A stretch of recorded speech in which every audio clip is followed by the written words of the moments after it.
Si la vie est une lutte, la piété en celle-ci est-elle un art martial? Le Coran et ce qui le précède véhicule au travers des exemples y étant contenus les techniques qui feront de toi un homme complet, une femme complète, revêtue du vêtement de la piété.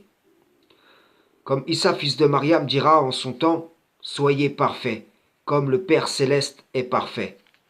C'est comme te dire, soumets entièrement ton être au Créateur, car chacun des principes qu'il t'a prescrits te sera profitable, te purifiera, te rendra meilleur. Celui ou celle qui réunit l'ensemble de ces principes, qui est discipliné selon eux, devient un serviteur accompli, tel celui ou celle qui rassemblerait dans sa lutte, dans son art martial, l'ensemble des techniques qui le composent, qui sait les combiner les unes avec les autres et riposter dans chaque situation par celle qui y est adaptée. Aujourd'hui, Inch'Allah, j'aimerais rappeler l'une d'entre elles contenue dans la Torah, dans l'exemple d'Abraham lorsqu'il remonta d'Égypte vers le midi, lui, sa femme et tout ce qui lui appartenait, et Lot avec lui. Genèse 13, versets 2 à 9. Abraham était très riche en troupeaux, en argent et en or. Il dirigea ses marches du midi jusqu'à Béthel, jusqu'au lieu où était sa tente au commencement, entre Béthel et Haï. Au lieu où était l'autel qu'il avait fait précédemment, et là Abraham invoqua le nom de l'Éternel. Lot, qui voyageait avec Abraham, avait aussi des brebis, des bœufs et des tentes. Et la contrée était insuffisante pour qu'ils demeurassent ensemble, car leurs biens étaient si considérables qu'ils ne pouvaient demeurer ensemble. Il y eut querelle entre les bergers des troupeaux d'Abraham et les bergers des troupeaux de Lot. Les Cananéens et les Phéréziens habitaient alors dans le pays. Abraham dit à Lot qu'il n'y ait point, je te prie, de dispute entre moi et toi, ni entre mes bergers et tes bergers, car nous sommes frères. Tout le pays n'est-il pas devant toi?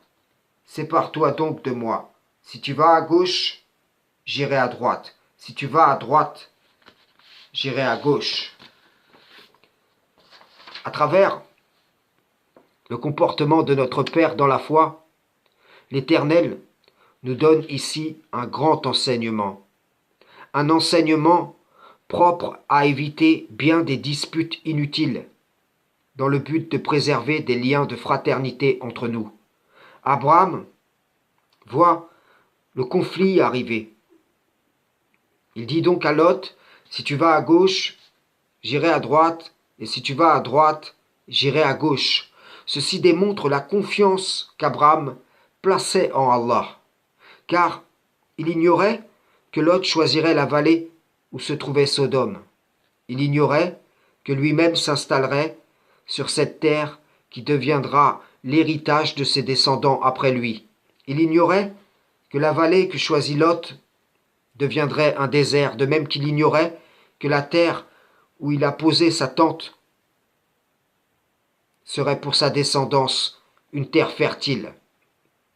Lot vit la fertilité de la vallée et choisit donc de s'y installer. L'un choisit avec ses yeux, l'autre a fait confiance avec son cœur, chacun migrant vers l'Éternel, vers des chemins terrestres séparés selon la destinée qu'il a été donnée à chacun. Cet enseignement est précieux et peut être appliqué dans bien des situations que nous pouvons rencontrer au quotidien.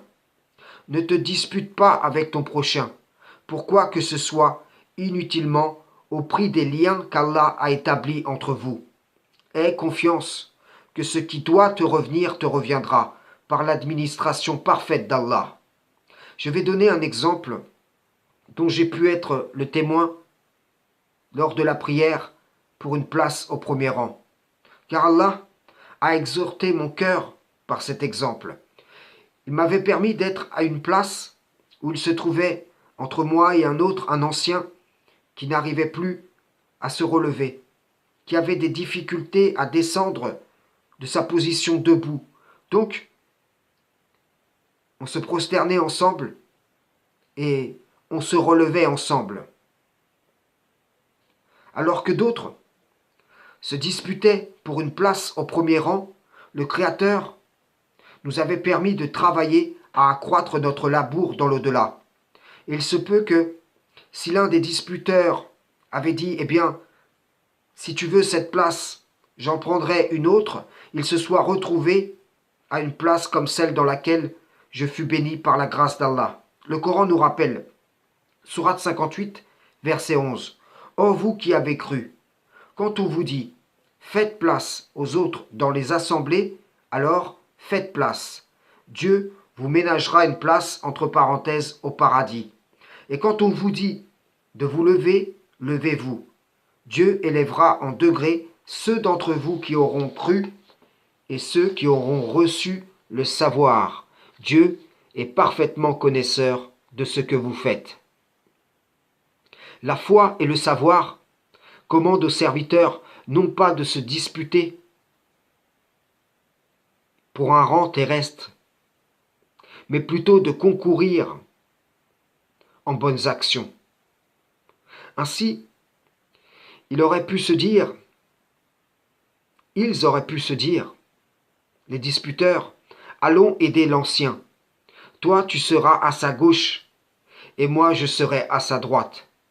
Ils auraient échangé un rang terrestre qui ne rapproche pas d'Allah pour l'espérance d'un rang céleste, pour prix de ce qu'ils ont avancé ici-bas.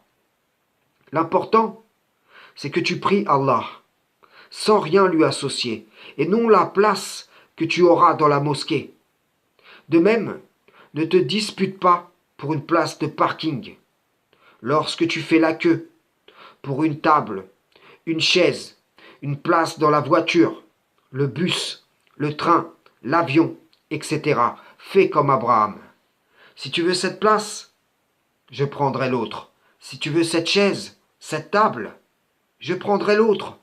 Tout ce dont tu feras largesse, Allah le remplacera par quelque chose de meilleur. Si ce n'est ici-bas, ce sera pour ton héritage dans l'au-delà. Allah tient compte de tout. Ce n'est pas par l'observance de principes de tradition humaine qu'on se rapprochera de lui, mais plutôt par la mise en pratique de ce qu'il nous a prescrit. L'exemple des messagers d'Allah affermit les cœurs. Et d'eux, nous pouvons tirer l'exemplarité comportementale qui nous rendra agréables au Tout-Puissant. Frères et sœurs en islam, salam, shalom.